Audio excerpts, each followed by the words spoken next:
So Setu Bandha Sarvangasana and Urdhva Dhanurasana fall into the backbending categories that is called leverage backbends.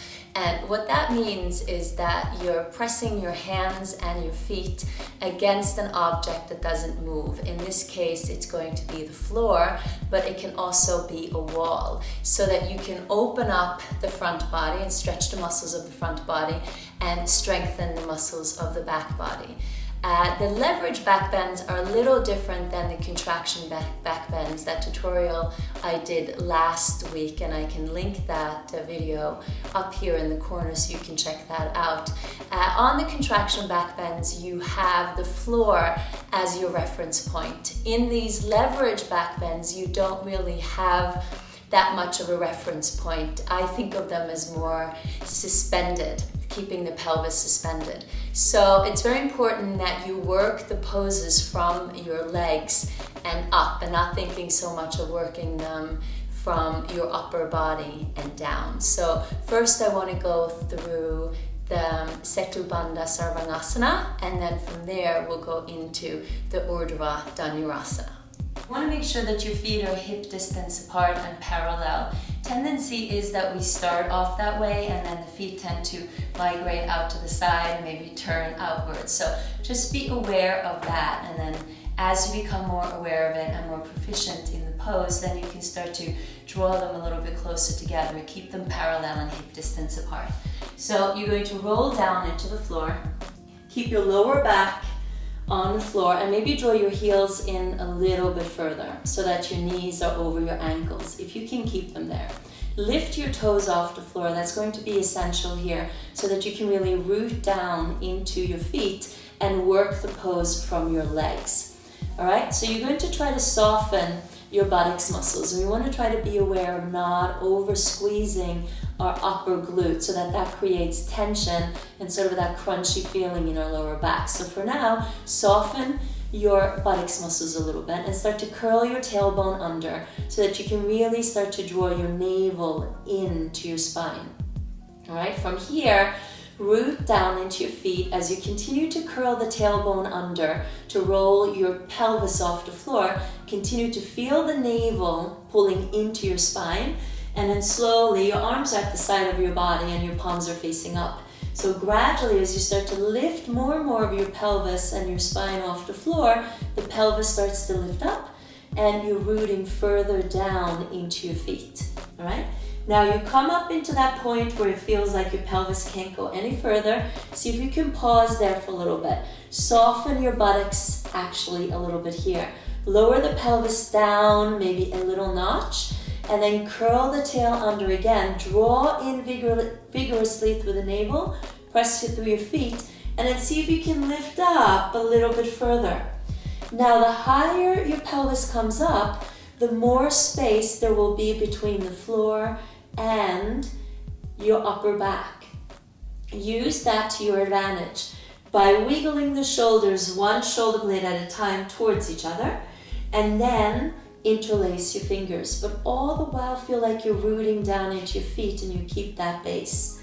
From here, you can continue to draw the shoulder blades together as much as you can, continue to press into the feet, continue to lift up, and feel, although it's a little bit more challenging than what it is in the contraction back bends, feel like you're creating length by stretching forward and then sort of stretching backwards. So you feel a good stretch into your hip flexors, into your abdomen, as well as into your chest and into your shoulders. All right? Now, as you've been here for about 5-10 breaths, you should really feel like your legs and your buttocks are working. So the bottom of the buttocks are working as well as the hamstrings. The upper buttocks are also involved, but you don't want them to be overpowering. All right? So once you're ready to come down, separate the arms and separate the shoulder blades, and then very gradually start to roll down vertebrae by vertebrae, starting from the upper back first, then going into the middle back.